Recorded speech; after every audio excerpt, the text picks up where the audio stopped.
Hello friend, आज हम बात करेंगे 8 जुलाई के करंट अफेयर्स के बारे में। तो इसमें हम कुछ देखेंगे कि ट्रंप वर्सेस डब्ल्यूएचओ का क्या मैटर है और इसी के साथ में माई लैब क्यों डिसाइड किया शुरू किया गया। इसी प्रकार से हम और भी चीज़ें इसके अंदर वाईएस चंद्रशेखर रेड्डी के बारे में हम पढ़ेंगे। तो आगे हम बात करते हैं। आंध्र प्रदेश के 14वें मुख्यमंत्री वाईएस चंद्रशेखर रेड्डी की जयंती को रैतु दिनोत्सव यानी किसान दिवस के रूप में मनाया जाता है। यह दिवस पहली बार 2019 में मनाया गया था, जब आंध्र प्रदेश के वर्तमान मुख्यमंत्री वाईएस मोहन रेड्डी ने एक सरकारी आदेश जारी किया था। वाईएस चंद्रशेखर रेड्डी कौन थे? तो यदुगुड़ी संदीप्ति राजशेखर रेड्डी को लगातार 4 बार लोकसभा के सदस्य के रूप में चुना गया। उन्होंने 2004 से 2009 तक आंध्र प्रदेश के पूर्व मुख्यमंत्री के रूप में कार्य किया और 2009 के विधानसभा चुनाव में मुख्यमंत्री के रूप में फिर से चुने गए। परंतु 2 सितंबर 2009 को वाईएस राजशेखर रेड्डी की एक हेलीकॉप्टर दुर्घटना में मृत्यु हो गई और अपने कैरियर में वह एक चुनाव में कभी नहीं हारे थे।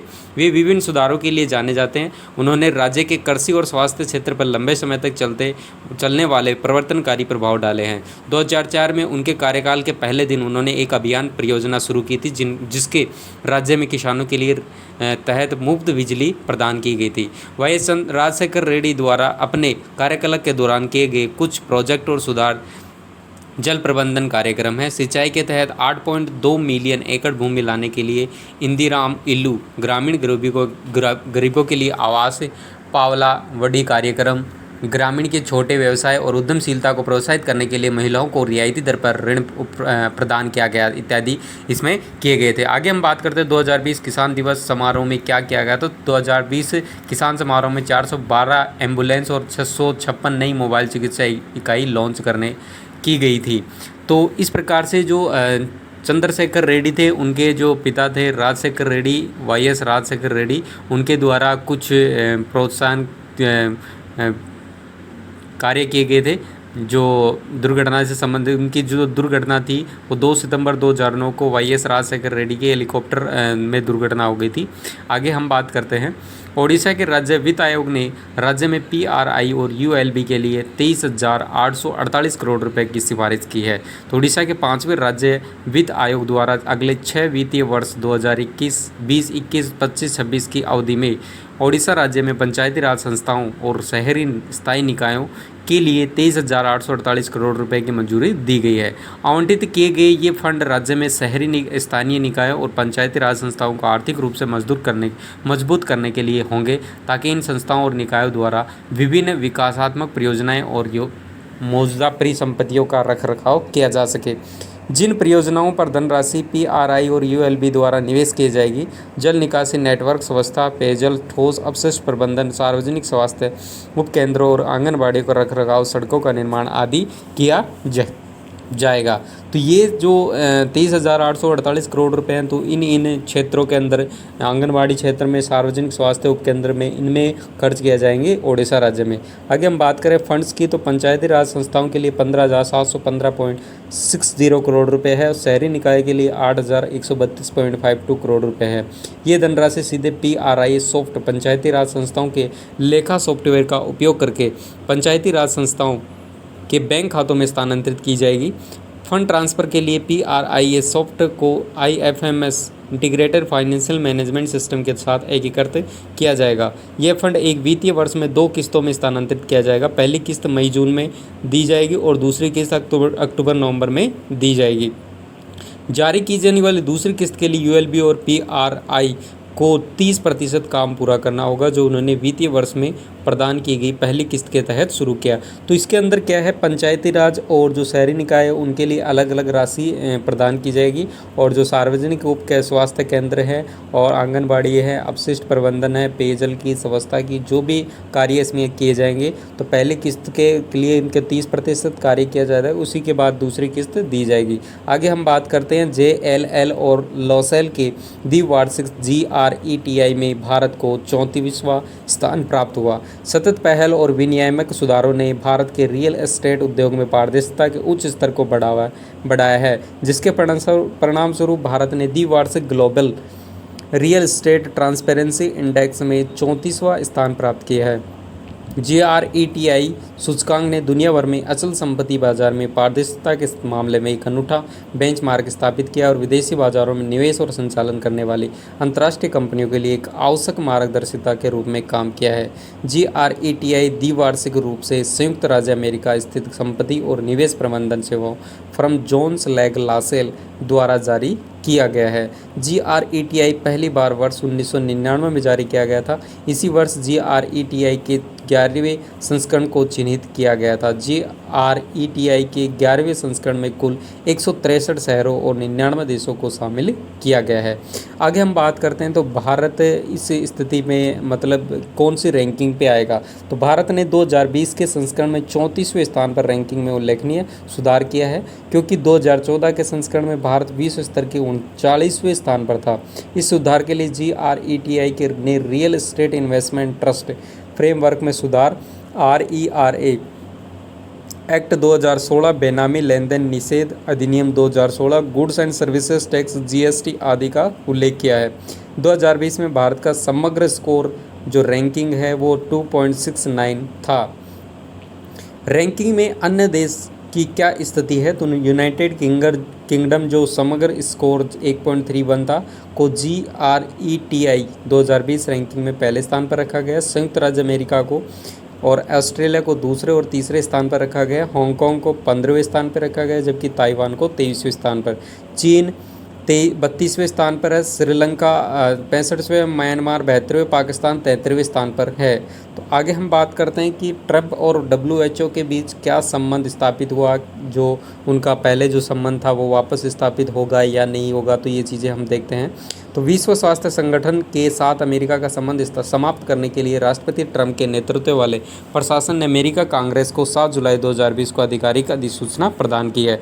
अधिसूचना के अनुसार अमेरिकी सरकार ने संयुक्त राष्ट्र के महासचिव को 6 जुलाई 2021 तक WHO से अलग होने के लिए अपना नोटिस दिया है।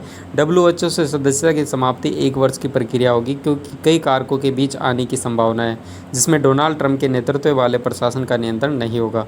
ऐसा ही एक कारक नवंबर 2020 में होने वाला राष्ट्रपति चुनाव है।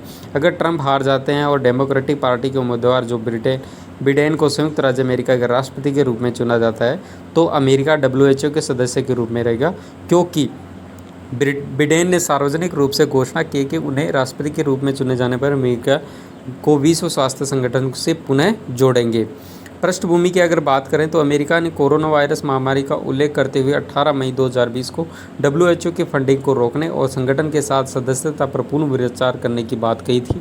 राष्ट्रपति ट्रंप ने विश्व स्वास्थ्य संगठन पर कोरोना वायरस महामारी का कुप्रबंधन करने का आरोप भी लगाया है। विश्व स्वास्थ्य संगठन के वार्षिक बजट में अमेरिका सर्वाधिक $450 मिलियन का योगदान देता है। तो कोरोना वायरस जो महामारी थी उसको चलते डोनाल्ड ट्रंप जो राष्ट्रपति अमेरिका के हैं, उन्होंने उन पे आरोप लगाया था कि उन्होंने कुप्रबंधन, यानी पहले उनको चेताया क्यों नहीं अन्य देशों को कि ये बहुत ही खतरनाक महामारी है, और बाद में क्यों चेताया इसी और ट्रंप ने उनसे संबंध काटने का निश्चय कर लिया है। और अमेरिका जो है $450 मिलियन योगदान देता है WHO को, वो रोक दिया गया है। आगे हम बात कर रहे हैं माईलैब ने आणविक नैदानिक परीक्षण की मैनुअल प्रक्रिया को स्वचालित करने के लिए भारत की पहली मशीन लॉन्च की।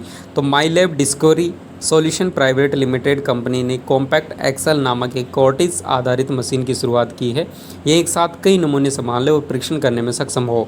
मशीन प्रयोगशाला तकनीशियनों के लिए नमूनों का संभालने और जांचने की व्यवस्था को कम कर देगी, क्योंकि एक व्यक्ति मशीन को संचालित करने में सक्षम होगा। कॉम्पैक्ट एक्सेल की बात करें तो कॉम्पैक्ट एक्सेल एक 4x3 बेंचटॉप मशीन है जो 100% स्वदेशी रूप से विकसित है और भारत में पहली मशीनें हैं जो कोविड-19 के आणविक नैदानिक नमूनों के परीक्षण के लिए आवश्यक मैनुअल प्रयोगशाला संचालन को पूरी तरह से स्वचालित करेगी।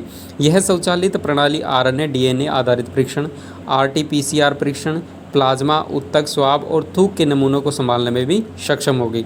1 घंटे में मशीन द्वारा कुल 32 नमूनों को संभाला और परीक्षण किया जा सकता है। मशीन की कीमत 40 लाख रुपये है। मशीन की प्री ऑर्डरिंग 13 जुलाई 2020 से शुरू होगी। मशीन के परीक्षण क्षमता भविष्य की मांग के आधार पर प्रति घंटे 32 से बढ़ाई जा सकती है।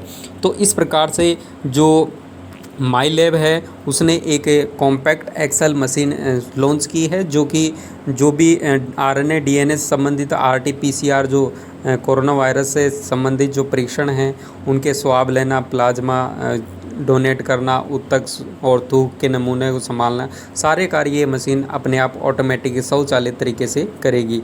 तो 1 घंटे में ये जो मशीन है वो 32 नमूनों को संभाल और परीक्षण उसका कर सकती है। मशीन की कीमत की अगर हम बात करें तो मशीन की जो कीमत है 40 लाख रुपए है और इसकी जो मांग है वो प्री ऑर्डरिंग जो है 13 जुलाई 2020 से शुरू होगी और इसकी मांग जो है वो बढ़ाई जा रही है ताकि हर स्टेट के अंदर हर जगह ये उपलब्ध हो सके, ताकि जो डॉक्टर्स हैं वो इन्फेक्टेड नहीं हो, जो लैब टेक्नीशियंस हैं इस चीज़ से इन्फेक्टेड नहीं हो। आगे हम बात करते हैं।